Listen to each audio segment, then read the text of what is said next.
تو خاتم النبیین کا دیکھو، ایک ہے حضور کو رسول ماننا اور ایک ہے آخری ماننا۔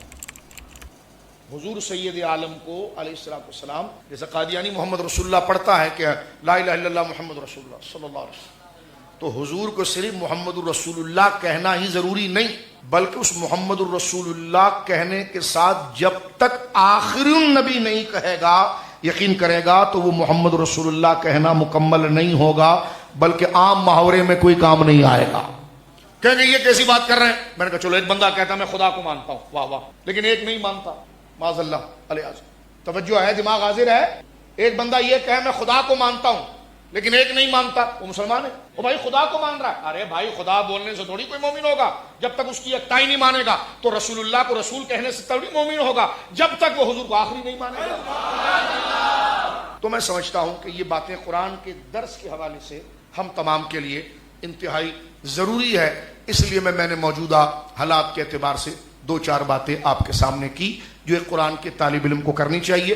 ایک آخری بات جو ڈاؤٹ پیدا کیا جاتا ہے اس کا میں جواب دے دوں۔ قرآن حضور کے سینہ مبارکہ پر مکمل ہو گیا۔ اہل عرب حفظ کے بڑے ماہر تھے، ایک ایک بندہ، جیسے ہر قوم کے اندر ایک مسئلہ، ہر قوم اور علاقے کے اندر لوگوں کی خصلتیں ہوتی ہیں۔ ہم روزانہ سمجھتے ہیں کہ بھائی اس علاقے کے لوگ نا اس مسئلے میں تو چیمپئن ہیں، اور ظاہر سی بات ہے کہ اکثر ہی پر بات ہوتی ہے، کل پر تو نہیں، اور وہی اکثر کا حکم کل پر لگ جاتا ہے۔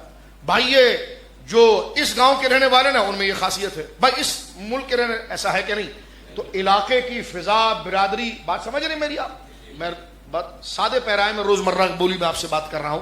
ہر خطے، ہر گاؤں، ہر کلچر میں اپنی کوئی خون کے اعتبار سے، بلڈ کے اعتبار سے، وہ برادری کے اعتبار سے کوئی نہ کوئی صلاحیت یا کوئی نہ کوئی غلط بات ان کے اندر ہوتی ہے۔ توجہ ہے آپ کی؟ بعض لوگوں کے اندر جناب جو ہے وہ مال کا شوق ہے، بعض لوگوں میں کھیتی باڑی کا زیادہ شوق ہے، بعض لوگوں کے اندر جناب فلاں چیز کا شوق ہے، بعض لوگ اس میں ذہانت رکھتے ہیں۔ اسی طرح عرب، ان کا جو توتی تھا اور ان کا جو ملکہ تھا وہ حافظہ تھا، ان کی جو ان کا حافظہ ہے، ویکیبلری، یہ عجم اس کے قریب ہی نہیں پہنچ سکتا۔ یعنی گھوڑوں کی نسلوں کو جب وہ یاد رکھتے تھے تو جناب 100 گھوڑوں کی نسلیں ان کو یاد ہوتی۔ آپ اندازہ لگائیے، صرف ایک شیر ہے لائن، اس کے 100 سے زیادہ نام، تو زبان میں اتنا تنوع ہے، تو وہ اتنے ماہر، جس طرح کے انصاب، شجرے وہ یاد رکھتے ہیں۔ آج کل ڈی این اے آ گیا ہے، یا نادرا کے اندر جناب جو ہے وہ خاندانی تمام چیزوں کو ٹائپ کر کے جمع کر دیا جاتا ہے، بات سمجھ رہے ہیں آپ؟ اور کمپیوٹر کا ڈیٹا بن جاتا ہے۔ اہل عرب کے اندر سب سے اونچا علم کیا تھا جس کی قدر کی جاتی؟ جس کو انساب کا علم آتا ہو، نسب کا علم آتا ہو، فلاں فلاں کا بیٹا ہے، فلاں فلاں کا بیٹا ہے، اس کے اتنے بچے ہیں، یہ فلاں گاؤں میں، یہ فلاں گاؤں میں، یہ فلاں گاؤں میں،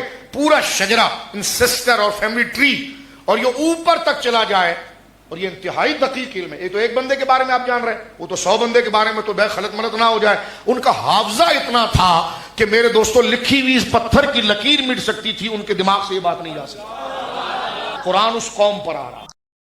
مزید اسلامک اور معلوماتی ویڈیوز دیکھنے کے لیے لائک، شیئر اینڈ سبسکرائب کے بٹن کو پریس کرنا ہرگز نہ بھولیں۔